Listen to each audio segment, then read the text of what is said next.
Black woman denied boarding due to overbooking unveils her role as federal aviation. What happens when a seasoned federal aviation inspector, a true expert in airline operations, is abruptly denied boarding due to overbooking? Meet Olivia Grant, a poised and accomplished professional who has spent years ensuring airline safety and compliance with federal regulations. On what seemed to be a routine travel day, Olivia found herself facing not just the inconvenience of being denied a seat, but a deeper, more troubling pattern of bias and systemic discrimination. The incident took place at Queenstown International Airport, where Olivia was told there were no available seats, despite having a confirmed booking and arriving well ahead of time. A clock. She saw her keychain ask how long it would take. This story sheds light on critical issues such as racial discrimination in modern air travel, corporate policies that prioritize profit over fairness, and the power of standing up against systemic injustice. Through Olivia's resolve and professional expertise, the veil of corporate mismanagement and hidden biases is lifted, leading to significant repercussions and sparking a broader conversation about accountability. The Queenstown International Airport buzzed with the chaos typical of the holiday season. Families struggled with overflowing luggage, business travelers furiously typed on their devices, and children wailed for attention amid the bustling terminal. The atmosphere was charged, with long lines winding through the check-in counters and announcements echoing overhead. Amid this flurry of activity, Olivia Grant, a seasoned federal aviation inspector, moved with quiet confidence. Dressed in a tailored navy blue pantsuit and with her hair neatly styled, Olivia exuded professionalism. Her calm demeanor and meticulous planning, including arriving early and confirming her seat online, reflected her disciplined nature. As she approached the check-in counter for her flight to Montgomery, she expected a routine interaction. "Good afternoon," Olivia said politely, presenting her ID and confirmation number to Jeannie, the tired-looking ticket agent. Jeannie scanned her screen and frowned. "I'm sorry, ma'am, but this flight has been overbooked. We can't check you in at this time." Surprised, Olivia calmly explained that she had purchased her ticket well in advance and showed her phone with a clear confirmation of her assigned seat, 15B. Jeannie's response was mechanical, as though rehearsed. "I understand, but airline policy dictates we cannot accommodate everyone who purchased a ticket." While maintaining her composure, Olivia noticed the inconsistency in Jeannie's actions. Two white passengers, also seemingly without prior confirmations, were escorted to seats moments later. Olivia's keen eyes picked up on subtle cues, including the dismissive tone Jeannie used with her and the preferential treatment offered to others. When Olivia asked to speak with a manager, Jeannie's response was dismissive, brushing her aside with a forced smile. Directed to wait by an advertisement, Olivia stood her ground, her confidence unshaken but her patience wearing thin. As passengers around her murmured and exchanged curious glances, Olivia realized this was more than a simple overbooking issue. It was a stark reminder of the systemic bias that still permeates corporate policies. Unbeknownst to the airline staff, Olivia's expertise and resolve would soon turn this incident into a pivotal moment of accountability. Olivia stood firm, her posture straight and her voice calm as she requested to speak with a manager. Jeannie hesitated but eventually called for Simone Patterson, the duty manager. Simone arrived moments later, her expression a mix of feigned concern and barely concealed irritation. "Yes, how can I help you?" Simone asked, her tone clipped. "I'd like an explanation for why I'm being denied boarding despite having a confirmed reservation," Olivia stated, her words measured and deliberate. Simone glanced at the computer screen, offering a practiced sigh. "As Jeannie mentioned, the flight is overbooked. Unfortunately, we cannot accommodate all passengers today. We'll be happy to rebook you on a later flight." Olivia didn't flinch. "I understand overbooking policies. What I don't understand is why passengers who arrived after me, without confirmed seats, are being boarded ahead of me. Can you explain that?" The question hung in the air, and Simone's composed mask slipped for a moment. "I assure you, ma'am, we're following standard procedures," she said, her voice slightly raised. Mildly raised, depending on. By now, a few nearby passengers were paying attention, Olivia remained poised, her voice steady as she replied, "Standard procedures should be equitable and transparent. What I'm observing doesn't align with either." Simone's eyes narrowed. "Are you suggesting we're being unfair?" "I'm asking for clarity," Olivia said. "Transparency should never be difficult to provide." The exchange grew tenser, with Simone repeating platitudes and Olivia countering with calm logic. Finally, Olivia decided to shift the dynamic. "I'd like to document this properly," Olivia said, pulling out her phone. "As a federal aviation inspector, I'm quite familiar with airline policies and FAA regulations. Incidents like these often warrant a closer look." Simone froze, her eyes flicking to the phone in Olivia's hand. "An inspector?" "Yes," Olivia said, her voice unwavering. "I assess compliance with federal standards, including anti-discrimination policies. What I'm experiencing today raises serious concerns. I'll need the full names of everyone involved in this decision, including yours, for my report." Simone's demeanor changed instantly, shifting from defensive to cautious. "Ma'am, there's no need for that. I'm sure we can resolve this." Olivia raised an eyebrow. "Then let's start resolving it. Please explain why I, with a confirmed ticket, was denied boarding while others were accommodated. I'm listening." The growing crowd of passengers murmured, some whispering in agreement. Olivia's calm yet firm demeanor stood in stark contrast to Simone's discomfort. Realizing the gravity of the situation, Simone stumbled through an explanation about overbooking algorithms and last-minute changes. Olivia listened attentively, taking mental notes while maintaining eye contact. "Thank you for your explanation," Olivia said. "However, I'm still waiting for a resolution that ensures fairness and compliance with federal guidelines." As the standoff continued, the tension was palpable. For Olivia, this was no longer just about her seat, it was about exposing a system that relied on bias and ambiguity to evade accountability. As Olivia stood her ground, a flight attendant named Glenn approached her cautiously, glancing around as if worried about being overheard. He spoke in a low voice, his tone tinged with guilt. "Ma'am, I need to tell you something," he began, "but it has to stay between us for now." Olivia raised an eyebrow, intrigued but wary. "I'm listening." Glenn hesitated, then sighed. "There's an unspoken policy. Passengers like you minors are often the first to be bumped in overbooking situations. Management claims it's about customer profiles or loyalty tiers, but that's not the whole truth." Olivia's calm demeanor faltered for a moment, replaced by a mix of anger and determination. "Are you saying this is deliberate?" No, I'm not." "Yes," Glenn admitted. "Simone and others follow directives from higher-ups. They don't make these decisions alone. I've seen it happen before. And I hate it, but speaking up could cost me my job." Olivia nodded, her respect for Glenn growing. "Your courage to tell me this already means something. But I need more proof, names, anything that can substantiate this claim." Glenn hesitated again, but finally relented. "I can share some internal logs and emails. They'll show how these decisions are made. But you'll need more to make this stick." Bolstered by Glenn's revelations, Olivia began her own investigation. She started by requesting flight records and passenger logs under the Freedom of Information Act. While waiting for official documentation, she gathered testimonies from other passengers who had experienced similar treatment. Glenn's shared emails painted a troubling picture. One in particular stood out, a memo allegedly written by District Manager Martin Wolfert. It outlined discretionary practices that disproportionately impacted minority passengers under the guise of streamlining operations. With each piece of evidence, Olivia's case grew stronger.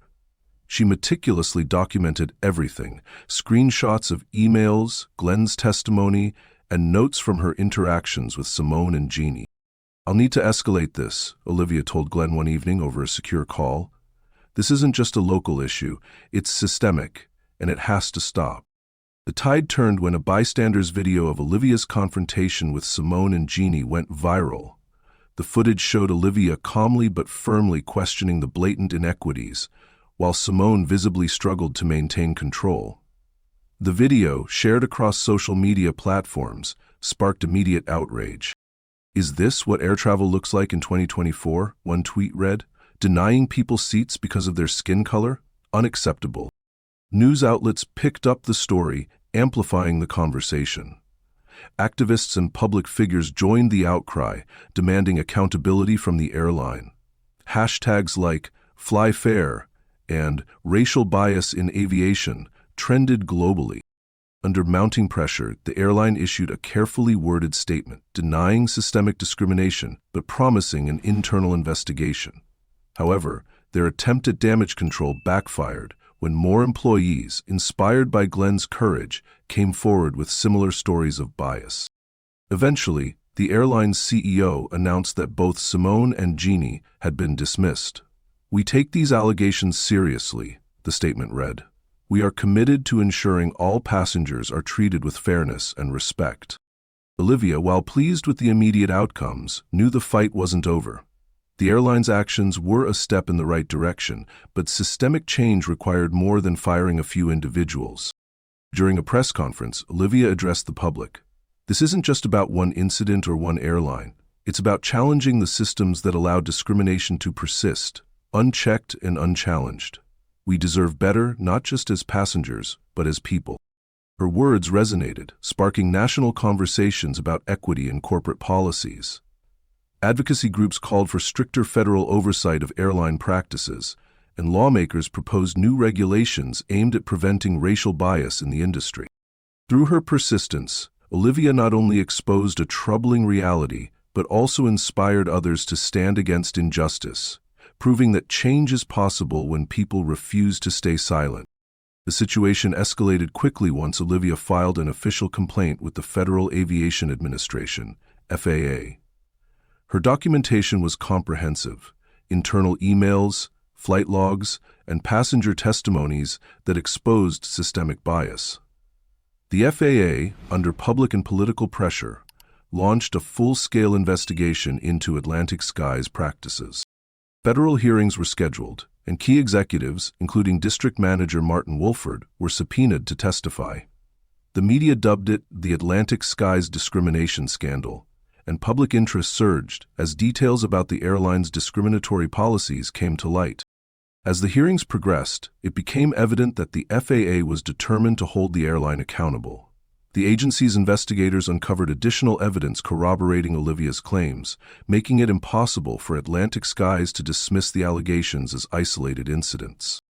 The climax came during a private boardroom meeting arranged between Olivia, Martin Wolford, and several top executives of Atlantic Skies. The room was filled with an air of tension as Olivia, impeccably prepared, laid out her case. "You've consistently claimed that your policies are neutral," Olivia began, her voice steady but firm. "But the evidence shows otherwise. This email from your office, Mr. Wolford, explicitly mentions prioritizing certain passenger profiles that disproportionately disadvantage minorities." Wolford, visibly uncomfortable, attempted to deflect. "Mr. Harper, these policies were never intended to discriminate. They were based on operational efficiencies." "Operational efficiencies?" Olivia interrupted, her eyes narrowing. "Tell me, Mr. Wolford, how efficient is it to alienate a significant portion of your customer base and violate federal anti-discrimination laws in the process?" The room fell silent. Olivia continued, pulling out printed copies of passenger testimonies and Glenn's emails. "Here are first-hand accounts from your own employees admitting to these unwritten policies. If you're claiming ignorance, that speaks volumes about your leadership, or lack thereof." Wolford's face reddened as the executives around him shifted uncomfortably. The weight of Olivia's evidence left no room for plausible deniability. In the wake of the confrontation, Atlantic Skies scrambled to contain the fallout. The company issued a public apology, pledging to address the systemic issues that had been uncovered. Executives announced a multi-million-dollar diversity and inclusion initiative and offered financial compensation to passengers who had been impacted by discriminatory practices. Despite their efforts, Olivia remained unimpressed. When approached with a generous settlement offer, she declined without hesitation. "This isn't about money," she told the airline's legal team. "It's about ensuring that what happened to me and countless others never happens again." At a press conference shortly after, Olivia addressed the public.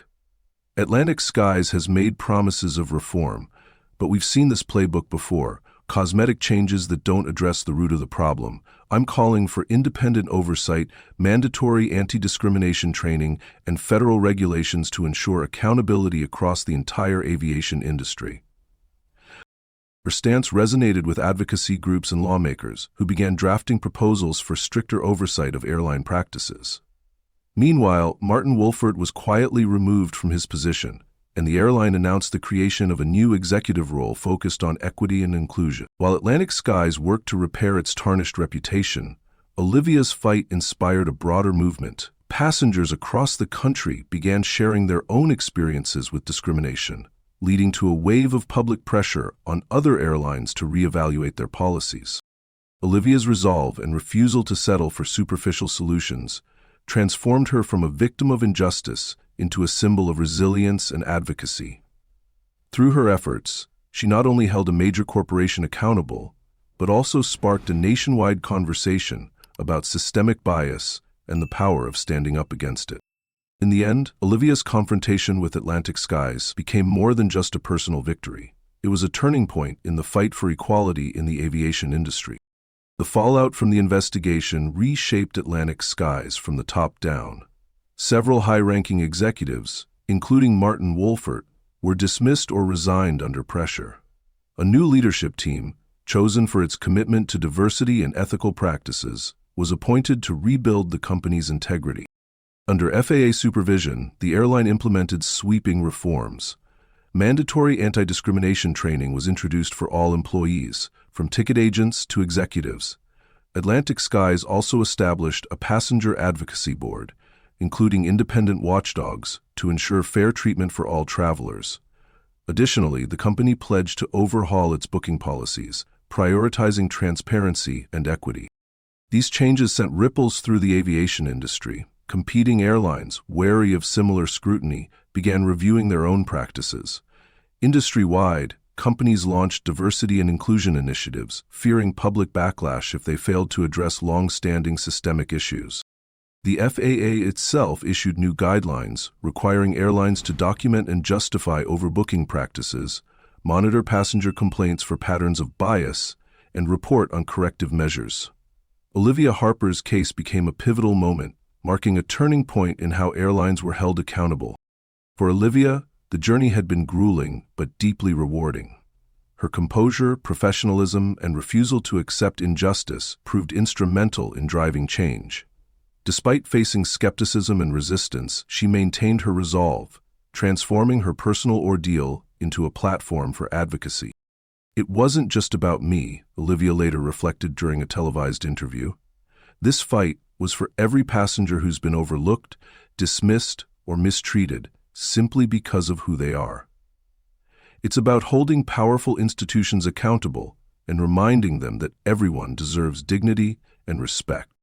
Her actions inspired others to speak out, leading to a wave of stories that highlighted the need for systemic change in the industry. Advocacy groups lauded her as a trailblazer, and she was invited to join panels and discussions on equity in transportation, using her experience to influence broader policy reforms. Olivia's case became a landmark example of how individual courage could lead to collective progress. For travelers, her victory symbolized hope, a reminder that standing up against injustice could bring tangible change. For the aviation industry, it was a cautionary tale about the consequences of neglecting ethical practices.